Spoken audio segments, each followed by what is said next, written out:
Hello, everyone. Trust you're well. Good afternoon, good morning, good evening, depending on your location. This is the 81st session. Yes, 81st session of Leadership Talk with Adegoke. And I have with me an amazing lady, a doctor, a specialist in the area of mental health. And she's going to be adding value. So, but before we start the session, I would like us to take a message from our sponsors, Work Central. Meet Mrs. Agnes. Agnes has just started her business as a business consultant about a year ago.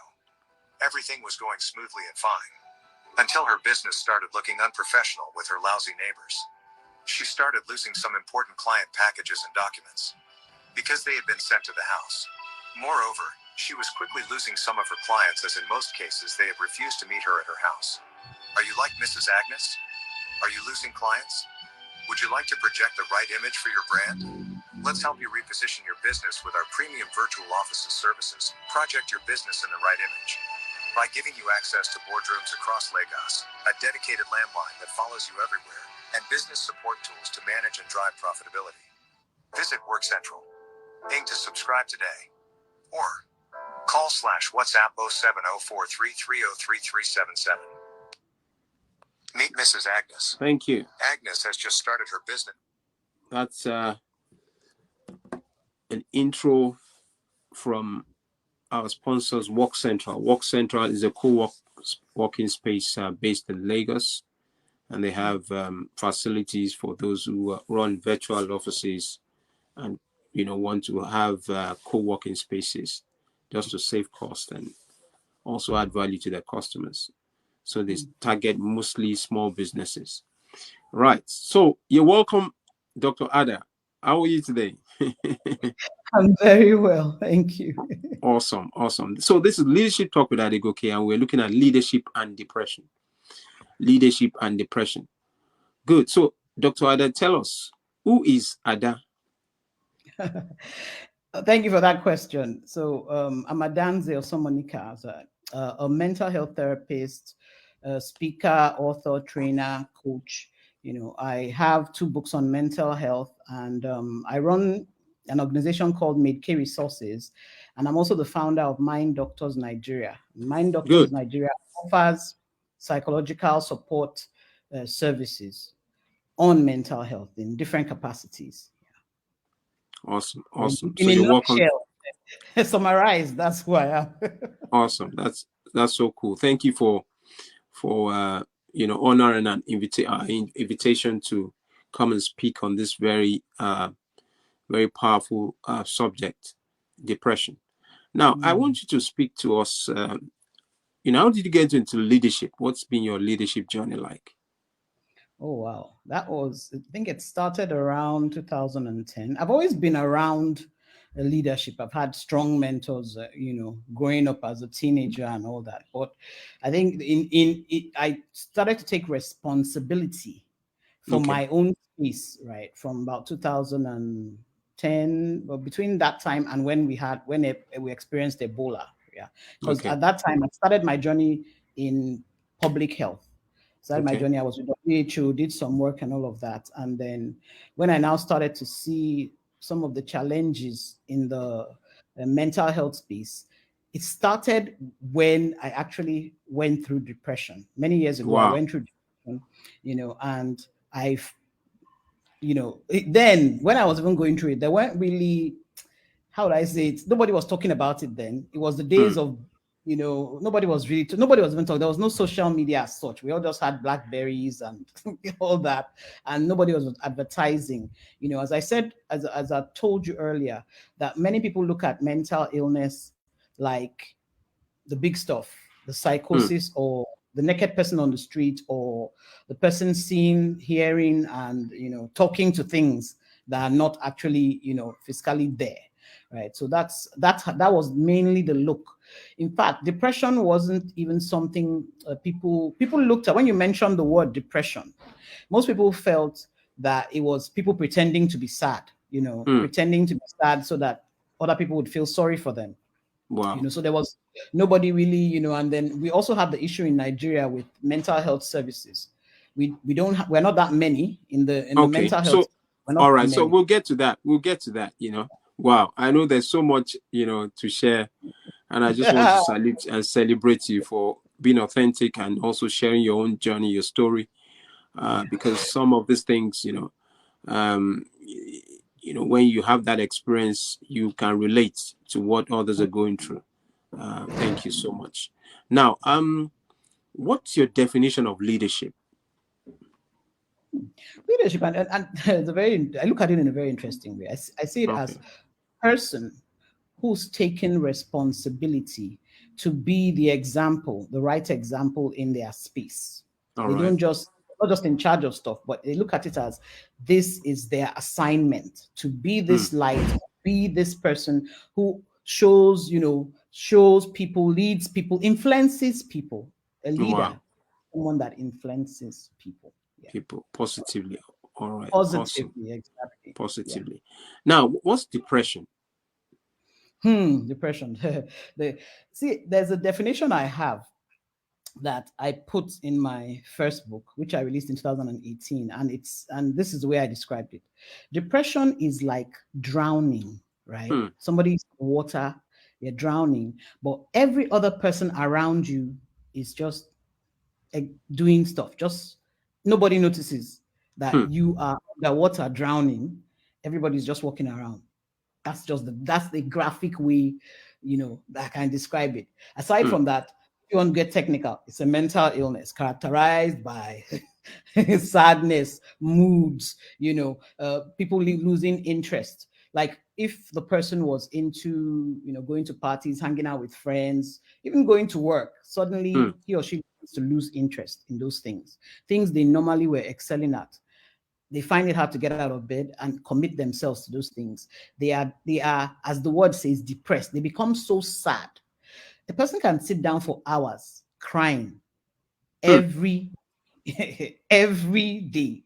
And when and it's such a, it can be very debilitating, right? You don't have the energy. Person's like weak all the time. Sometimes they're not even sleeping. Sometimes they're sleeping too much. Sometimes they're not eating. Sometimes they're eating too much, and then begin to have those mood swings that become so, when the wave of sadness and despair and hopelessness, that is one of the examples of depression. It gives you this feeling of utter despair, hopelessness, helplessness, as if you're just in a space where you can't help yourself and nobody can help you. It gives you a feel of like, let me give an example like this. Let's say you started a business, and one of the deals in the business, went up in smoke, didn't work. Maybe you made mistakes and failed at it. In a case of depression will tell you, from that one mistake, to tell you that everything in your life is a mistake. Wow. You are a mistake. Anything you touch scatters, right? Wow. Another example. I'll give you another example. Somebody enters a relationship, has a failed relationship, maybe just with one person even. Depression, when depression comes, it will say, you are not worthy to be loved by anybody. You're just a loser. You couldn't even hold that relationship. Who in the world would be interested in relating with you? What are you worth? You're not worth anything. Those are the kind of typical thoughts that go through the mind of somebody going through depression. Wow. So, when it comes to depression, you have different forms of depression. What are the types of depression? Okay, so there's major depression. Like there's depression that, one of the signs we say is that when you see some signs for the past 2 weeks, the person just stops getting interested in stuff, stops getting stops doing what they normally would do. That's one type of depression. But there's another depression that goes on for a year, 2 years. The person would just lose interest in it. So that's what you hear stories like, say somebody will tell you that I was in bed for a year because of depression. Don't go out. That's another type of depression. So they're the ones who, like, they just, for the past 2 weeks, person is just going through something and he or she's feeling depressed. But there's the one that can last for the next 1 year. There's the other one, which is like seasonal depression, where people get depressed because of the weather, right? Like, and it's not common in Nigeria because you know how our weather is. But you see somebody maybe abroad in autumn or winter. and they get depressed with the seasons. They get depressed with the seasons, So they're like different types of depression. Wow. So but I think it's just the most important thing with depression is when it comes with that, those waves, those debilitating thoughts and feelings, right? In my book, I cover the rest of like all the different types of depression. I break them down and I say these are the signs of this and this is what causes this, for people What's your book? What is it titled? Oh yeah, it's titled just look at it though. It's titled Drowning. I don't think it's really clear. But it's titled Drowning, a true story and practical guide to overcoming depression. Wow. Well, where can we get the book? Right now it's on Amazon. Those in Nigeria can get it directly from me, but for those abroad, it's on Amazon and it's also on Kindle. All right. Okay. Now, for those who are watching this series, is on leadership and depression. I'm speaking to Dr. Ada, and I want also to encourage those who might be listening that might be going through this challenge to please seek medical help. We're not claiming to have all the answers, and so please be guided as you listen. But you'll be able to get one or two, things, to help you as you stay focused here. And please feel free to share this podcast. If you just joined us, we're looking at leadership and depression. And this is Leadership Talk with Adegoke, the 81st session. And I'm on the platform with Dr. Ada, a mental health specialist, and she's very deep and extensive knowledge in this area. And so we want to celebrate you, madam, for coming on the platform. Now, what are the ways to cope with depression? What are the ways? The beauty, let me say, I always start with stories. The first thing. No, it's okay. Leaders tell stories to make it relatable, which is okay. Yeah. So the first thing is so I had a friend who was people go through depression, but when people tell you, I noticed a change in your mood, I've noticed a change in the way you're acting and all that, are you sure you're not depressed? And automatically, it's just like I was at a golf course 2019, and we had the books out on display. It was a golf championship somewhat. So as the participants were coming back into the lounge and all of that, so we had the books out and people would pass and see the title, and then some guys would pass and be like, oh wow, this is great, oh I would like to have one, depression, and they would just quickly. And then I remember one particular woman, who, as soon as she saw the title, a true guide, a true story and practical guide to overcoming depression, she just said, I'm not depressed. No, I'm not depressed. No, I'm not depressed. It's as if the thing will stick on her. Yeah. The reflex astounds me to this day. It was like as if she attempted to, even hold the book and say, okay, let me even see. That she might become depressed. And she become depressed.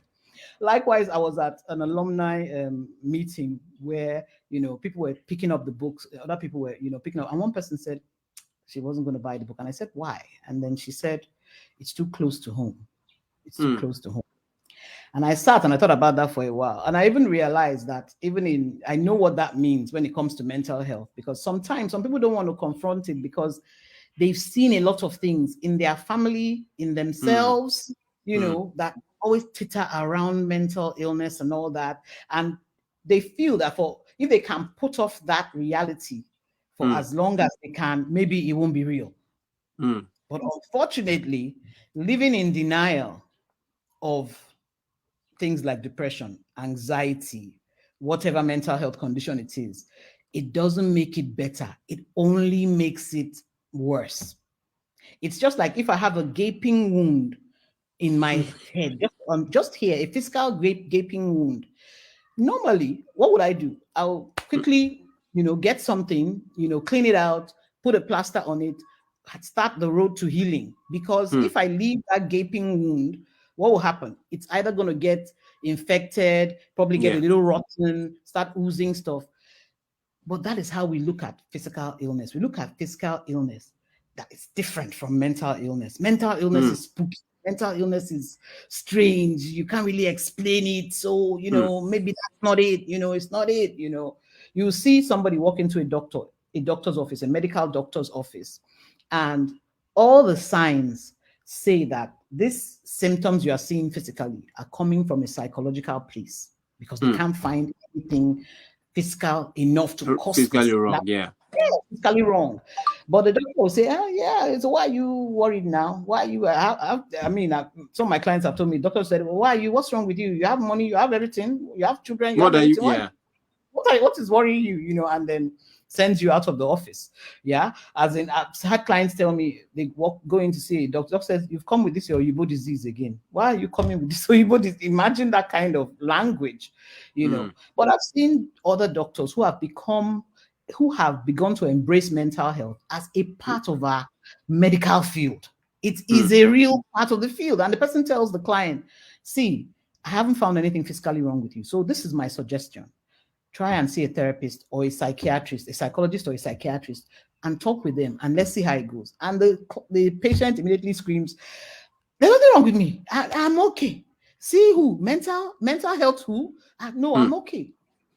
So I believe a lot of denial, too much denial, But what's the consequence of a leader not, being able to manage or cope with depression? I'll say it like this. Stress is a precursor, and stress is a very big part of leadership. People getting stressed out because of the huge amount of responsibility on their shoulders, because they have a lot of responsibility on their shoulders, trying to do so much, right? Stress is a precursor to depression. Stress is a precursor to anxiety.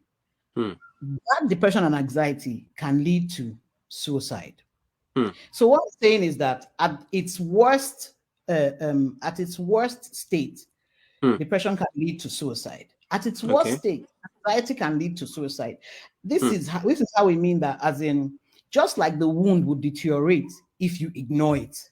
Likewise, mental health issues would deteriorate if you ignore them. Because what happens to people, sometimes they want to drink it away so they don't have to think about it. They want to dose it with drugs so they don't have to think about it. And I'm not even talking about even psychotic drugs, which are even very strong. I'm talking about, like, they want to take, sleeping tablets and all that just to avoid dealing with what is causing the block in their mental, health, which is what is causing the block. We need to address it at its roots. If you address it at its roots, then you realize that it's really not that hard. It's really not that hard to deal with. But because we don't want to address it at its root, we make it seem as if it's so difficult, we can't deal with this. It keeps on getting worse. You now see somebody, instead of getting happier, he's getting sadder. Instead of, and so many cases we've heard in society, people taking their lives, or people even killing their family. And you won't know that it all started from just something, called depression or stress. Get that back. Thank you so much for speaking to this. We want to just celebrate you. Now, can you just share two things, that would, our viewers can take away? By the way, if you're just joining us in the session, this is Leadership Talk with Adegoke, and we're looking at leadership and depression. And I want to let our listeners know that, like I said, if you are suffering from depression, you can get help.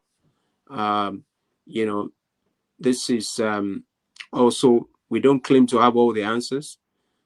So yes, what are two things that, someone who is depressed, can do, to cope with depression? Just two things. Two things. Okay, two tips that would work. One is, if you can talk with someone who understands you on a certain level. Now, there's some people you talk to that think you're outright crazy. There's something wrong with you.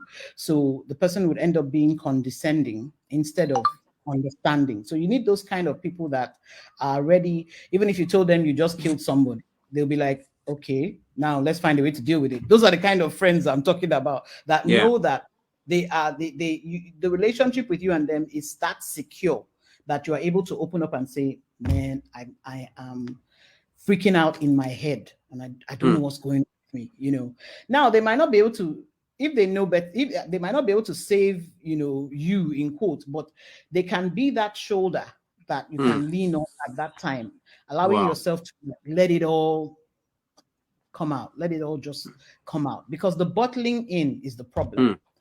Bottling in is like a ticking time bomb, somebody walking around who could explode at any time. Then the second tip, which I even discovered then, and it's also scientific, is exercise. Exercise to me is the best kept secret when it comes to depression. Exercise. Why I say this is because a lot of people look at exercise as hard work. So when they get into the sessions of exercise, maybe they have this trainer and all of that, they don't understand the science that is happening with them. Now, what exercise does to you in the brain when depression is happening is that there are chemicals in the brain that are responsible for making you feel happy, making you feel motivated, making you feel loved. There are chemicals that do that. But the chemicals are not balanced, right? They are not at the levels that they should be. So people now start getting anxious, or they start getting depressed, or they start getting disheveled and all of that. Those things are not at the level they should be. But what exercise does is it increases the level of those hormones that give you that I can take over the world, I can do anything. You run a marathon now, a 5 mile or how many mile marathon. Tell me how you're going to feel at the end of the day. You feel like as if, Pam, where's that challenge? Yeah, pumped up. You feel pumped up. Now, those feeling pumped up, you have to be able to absorb those feelings, right? And use it, drag it as much as you can to help you get through even bouts of depression. You need to engage in that. Some people don't know that that is what they're doing when they're exercising. Some people don't realize that's what they're doing, but that's what you're doing. You're giving yourself extra strength to beat those thoughts and emotions when they come. And then another thing I would say is your thought life. Your thought depression, it starts with a thought. It starts with, in fact, my book, I break it all down. Your thought life. Thought comes up on one, another one comes up on the other one. So day by day, the person stays without getting any help, without offloading, without exercising and doing all the other things. There are other tips. So if the person, it should just be one thought on top of the other. Thoughts don't just stay like one. It would just maybe, this person is crazy. Maybe let's say that's the thought. Then another one will come. Are you sure? And I think he's actually crazy. See the way he's doing. And I saw him do something. That's how thoughts can go. And if you talk to some people, their thoughts run a mile a minute. They start with they can go from 0 to 100 they're like overthinkers. 0 to 100 in seconds. They've analyzed everything. Yes, so if that person, for example, is going through depression, he just one thought, he just keeps on elevating, till it gets to a point where the mind can't deal with it any longer. So they can't even fight. The thoughts have become like monsters. You allow the thoughts to feed and create only negative energy in your mind. Wow. So graphically, actually, that's how it progresses. Wow. Awesome. If you just join us, speaking with Dr. Ada, we'll be looking at leadership and depression, episode 81. Now, as we begin to close the session, I want you to speak to someone out there that might be going through depression. What would you like to say to the person? Just look at the camera and talk to the person. You are not alone. That thought that keeps telling you that if you voice out that this is what you're going through, people are going to look at you as a weakling. Depression doesn't get people because they're weak. It's not a sign of weakness.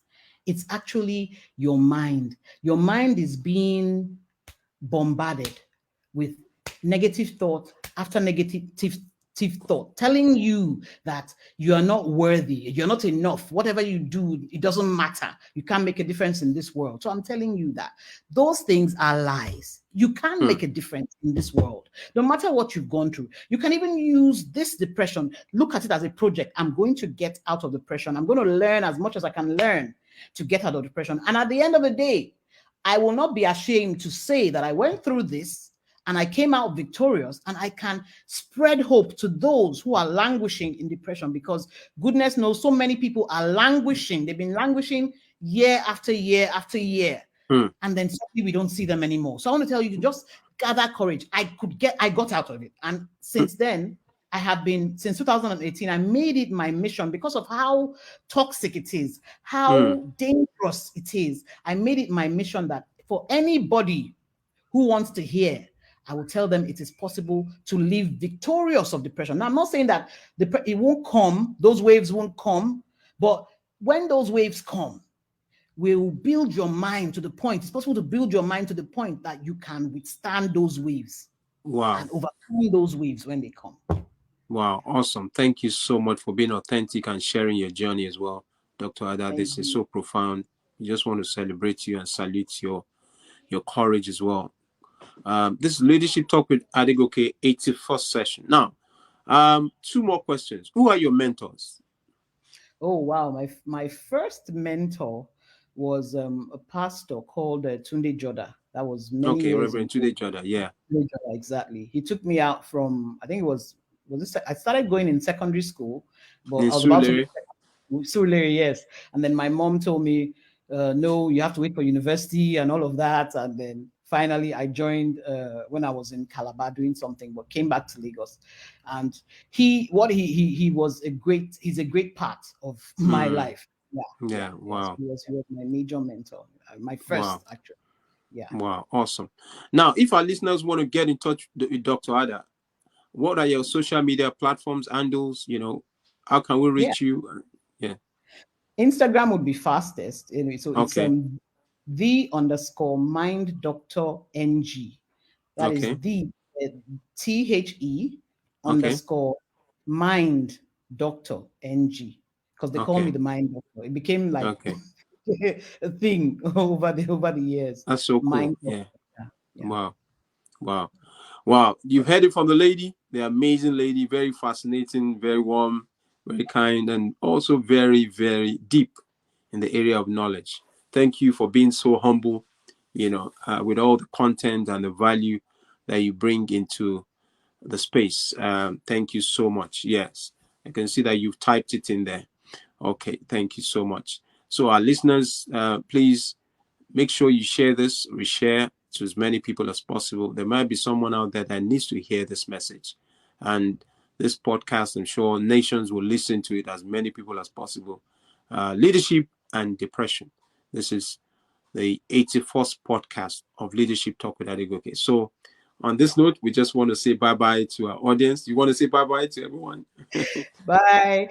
I think book, just to lastly say, my book would really help you. So you could reach out on Instagram, and then we'll let you know how you can get the book, depending on the country you're in, wherever you are. But it's on Amazon and it's on Kindle for our international audience. And in Nigeria, you can reach out to. Thanks. That's the woman. Thank you so much.